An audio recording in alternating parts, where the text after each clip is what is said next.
We're back again, mate. We are. It's been, what, 4 or 5 years? Yeah, maybe more. Yeah, I'm curious.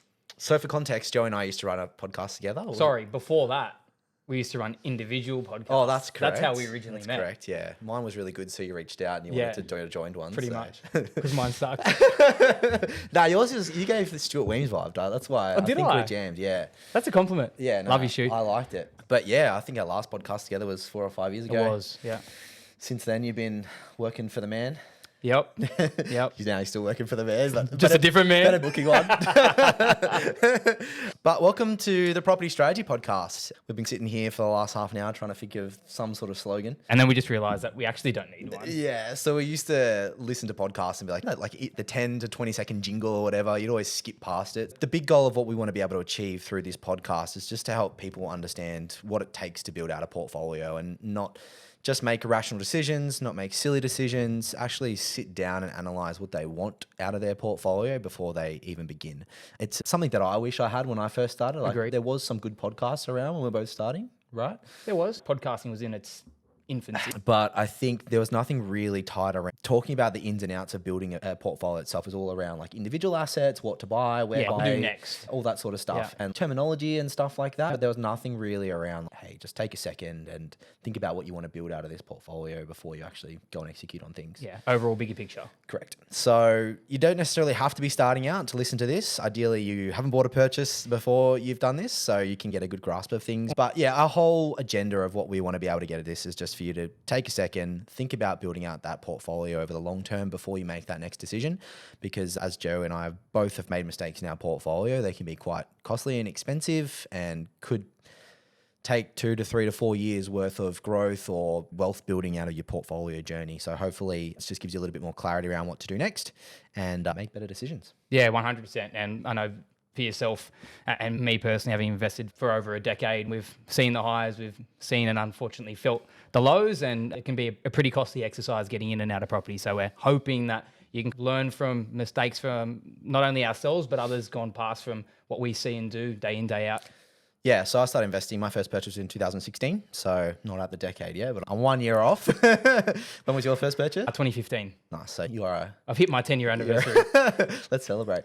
And built a pretty substantial portfolio since then too. On top of that, we also work at a company called Game Plans, which is essentially Australia's largest property strategy platform that's out there. We work with about 450 businesses currently across Australia, whether they be buyers, agents, mortgage brokers, accountants. But we essentially help their clients build out a portfolio strategy. So if you're sitting here looking at 2 30-year-olds going, why should I listen to these guys? They seem pretty young. We've got nearly 2 decades worth of experience between us both. We've helped over 9,000 people build out their portfolios and seen all the mistakes that you could potentially imagine, seeing where people have gone wrong, where they haven't, where they've stopped, where they have hit hiccups, all those types of things.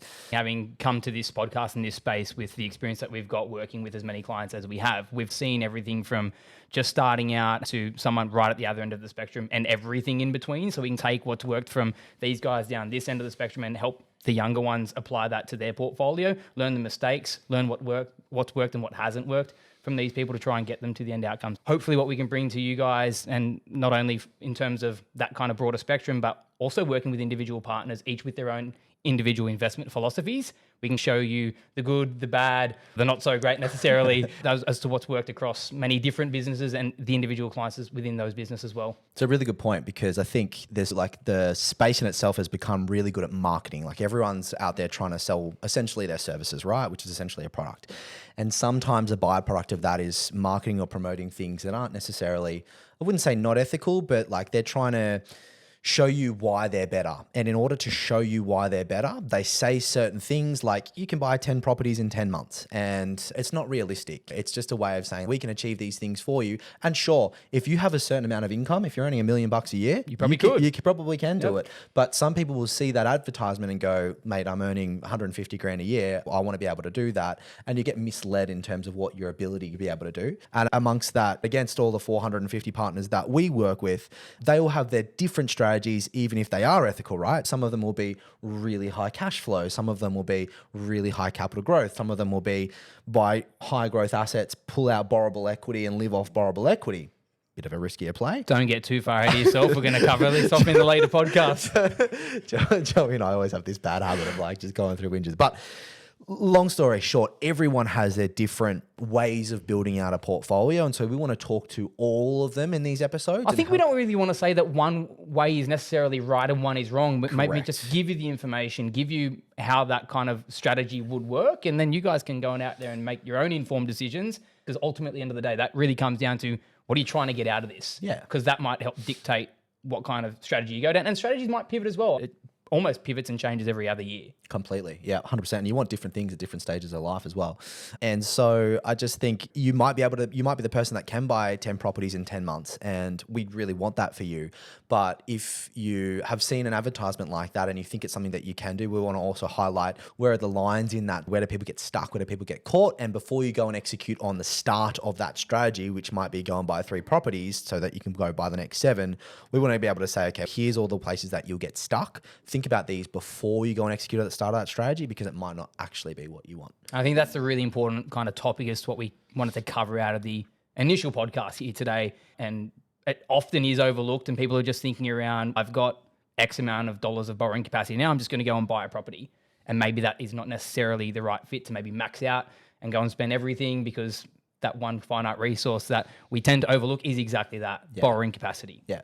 And so I guess that probably goes into my personal story. I read Steve McKnight's 130 properties in 3.5 years or something like that. I was at my dad's bookshelf when I was like 15 or 16. So I read this book and my takeaway was that I could have 150 properties in 3.5 years. And there's certain methods and ways with trusts and all different types of complex structures that Steve McKnight and his business partner used to build out a portfolio of that size. And it was a great book, very motivating, very encouraging. But a lot of the things that were missed in telling that story was, he had a business partner. Yeah, they had a very successful business. They had high income. They could continue to do it.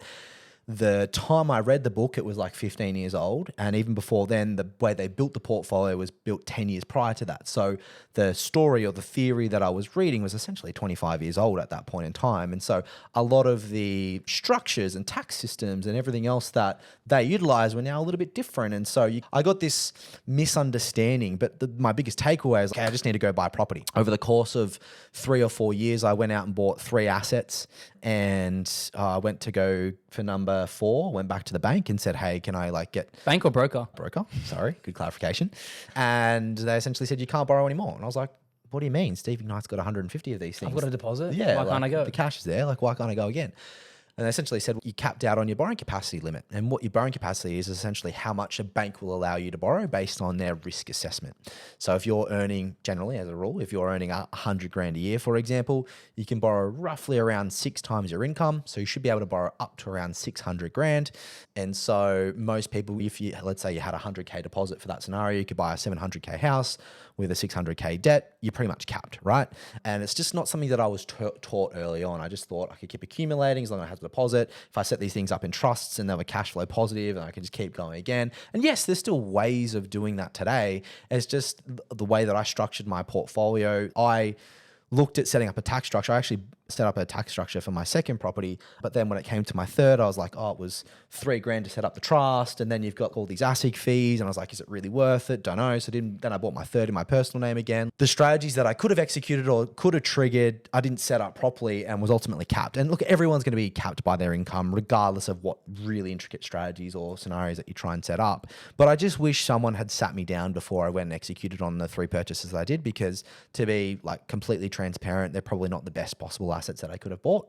Yes, they've done well. Yes, they've got me into a position where I've been comfortable. But they haven't. I've seen some people, we were talking about a property you bought in 2 different markets, so it's a little bit different, but 2023, it's now 2025, and it's almost doubled in value. The way that you allocate capital into certain areas can be utilized, and you just want to get into the best utilized position as possible. Where the assets that I bought, sure, they've compounded at 6 or 7%, which is nice. And that's the Australian average, so it's quite good, but they're not the best possible assets that I could have purchased back then. I think that kind of comes down to when you initially get into it. Let's say, for example, you speak to any kind of younger investor, they're going to bank or broker and they just basically put all their finances on the table, and broker says, you can go out there and buy this. People generally don't then go and ask the follow-up question. You go, then what does that do for the next one? If I was to go out there and say, for example, my max purchase price was $600K and I'm going to go out there and buy a $700,000 property, what does that do for the next acquisition. No one really thinks ahead. And I suppose, is it on the broker? Is it on the individual? Because the broker's there trying to do a job for the client. And can you go and buy this property? Well, yes, you can. But should they be the ones to ask the client to say, what do you want to do next? And this comes back to, what's your why? What's your objective? And so for the individual, they always tossing up between necessarily, do I go out there and like max everything, or do I save some? Like we see it time and time again that I've got borrowing capacity of $1 million. Do I go out there and do I spend $1 million, or do I spend 650 because that's a good market based on X, Y, and Z, and then I save a little bit of capacity for the next acquisition? Just there's not enough kind of planning that goes into it. It doesn't need to be anything intricate, but just ask the question. Ask the question of that industry professional, and you'll get a little bit of guidance there. Yeah, get a better answer of what's next, because they're very good. At the end of the day, everyone runs a business, right? Everyone has something to essentially sell you. Now, the brokers are great because they get paid from the bank. They don't get paid by you. So they're actually generally working in your best interest. Make sure you're working with a broker who's happy to give you the time of day, happy to give you that good advice, happy to give you options and show you what that longer term plan is as well. If you're working for a churn and burn broker who just wants to get numbers and their loans across the line, you might not get that information. We've always said this. I've always engaged 3 brokers at one point in time and just seen who's given me the best or the right answers of what I'd want, or the best loan or the best deals. And it's all about getting the best rate. There's a loan package, and I'm sure we'll get into that at some point. Just work with someone who gives you the right advice.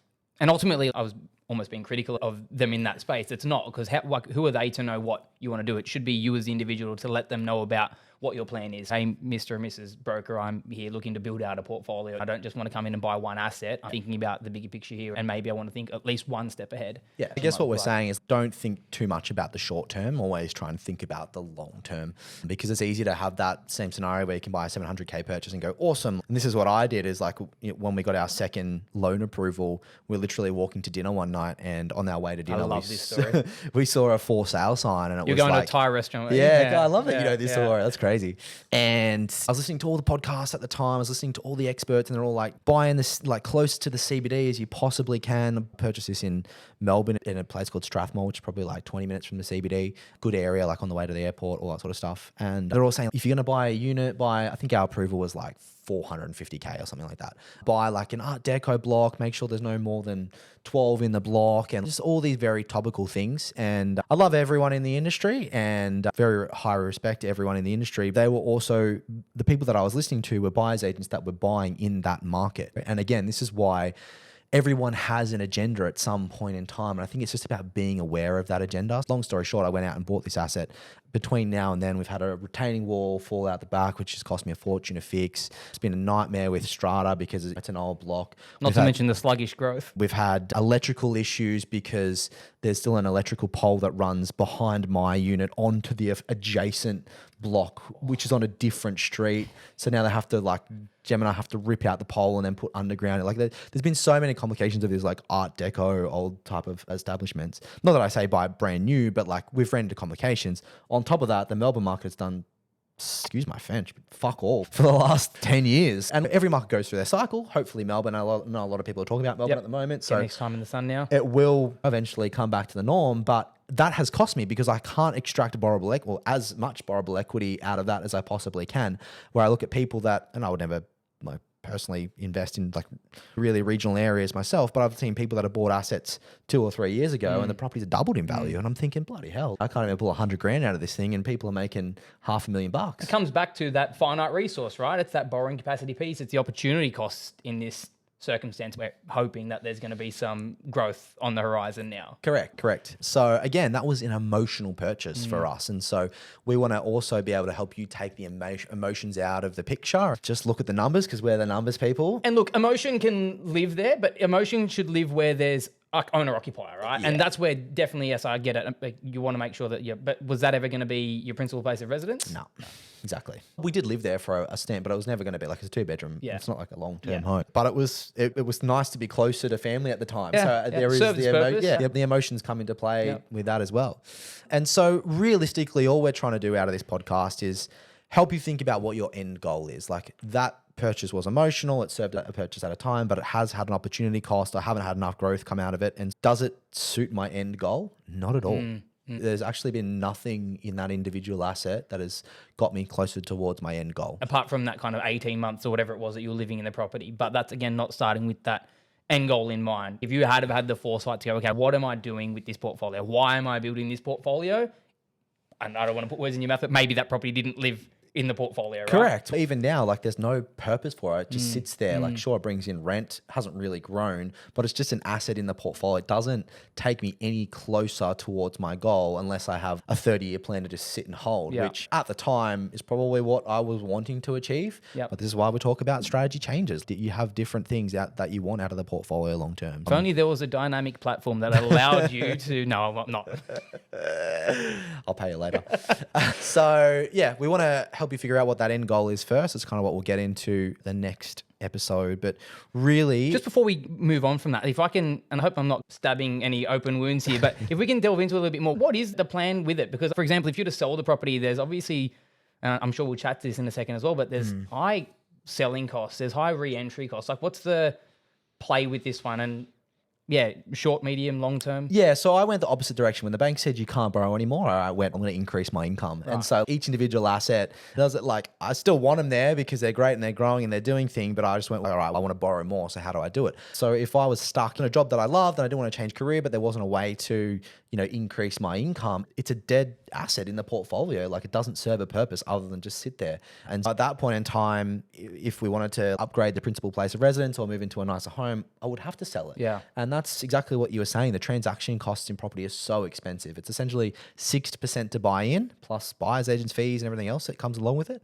plus 3% to sell out. So for you to make your money in property, at a very minimum, you need 10% growth. And you haven't even factored in any capital gains tax or anything like that as well. It is very expensive to get in and out. Coming back to why it is critically important that we make sure that we allocate our finite resource borrowing capacity to the right assets. Correct. Exactly right. Yes, they'll cop the 10%, but they make 100 or 200 grand. But again, that's an active versus a passive strategy. So there's so many different ways that you can.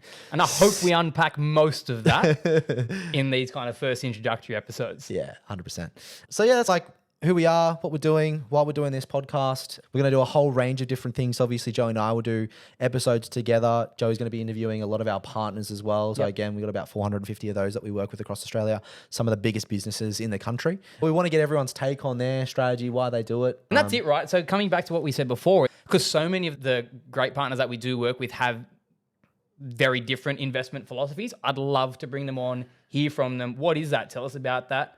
And then that way we're just giving as much content to you guys as the end listeners to then take what works with you, what resonates, what doesn't, and apply that to your portfolio. So hopefully give you as much content as we possibly can, as many diverse different strategies, speaking to industry professionals that are actually in that space to tell you the good, the bad, because I don't know it all. So let's bring them on, let them chat to us about it. And then we'll give that information so you guys can go out there and make your own informed decisions. Yeah, and I guess that's what my pet hate was with the podcast that I used to listen to is I would probably have 3 that I would listen to, right? And they're like all had great morals, all aligned with my fundamentals and everything else like that. But when you only listen to 1 to 3 people, it gets in your brain, it gets entrenched in your brain, and you only start to think about the way that they look at things. By bringing on all of our range of partners, we want to give you that whole scope. And so you're not just listening to one individual and going, they only buy blue chip assets in Melbourne. You can listen to 50 different people and 50 different strategies and go, okay, this is the portfolio or the end goal that I want. Who is the person that aligns with me the most, or the number of people that align with me the most around that, and really crack down on those strategies and make your own decision rather than just listening to maybe one of those people and then a part of their strategy or what they execute on doesn't align with you. So hopefully we can give you that kind of one-stop shop, like we mentioned there, a multiple different range of businesses with different investment philosophies so that you can take the part that works with you. And maybe your portfolio has a blend. Maybe it's I actually grabbed something, I resonated with person A and that strategy, but I also quite like that. They live side by side within your portfolio. But just coming back to the whole purpose of this initial ep here, it was just putting real big emphasis in on that finite thing being the borrowing capacity. If you only had X amount of dollars to invest, you would want to make sure that was a really wise investment. So obviously make sure that we think about that and always think that one step ahead with that end goal in mind. Yeah. And so if you've just got a loan approved and you're looking to buy a purchase, I would just say, stop for a second. Yes, the market might be increasing. You're going to miss out if you don't get it. It's okay. If you have to pay an extra 10 or 20 grand in a couple of months, this thing's going to be in your portfolio for 30 years, hopefully, and you'll get that back within another 2 or 3 months. Just take some time to think about what you actually want out of this portfolio, because you go and make a rush decision this weekend, you are stuck with that asset. It's going to cost you 10% to get in and out. If it's a 500K property, that's 50K. That's a lot of money. We just want to make sure that we're making the best decisions. So hopefully that was engaging and some really useful content for you guys. It's, for me personally, great to be back on the pod. Great to be sitting. Oh, actually, we never actually did a face-to-face pod ever before. It's excellent to be back on the podcasting platform again, but even better to be doing it in person with you. Are you wrapping up because I'm waffling? Yeah. Sorry, guys. Pretty much. Next episode.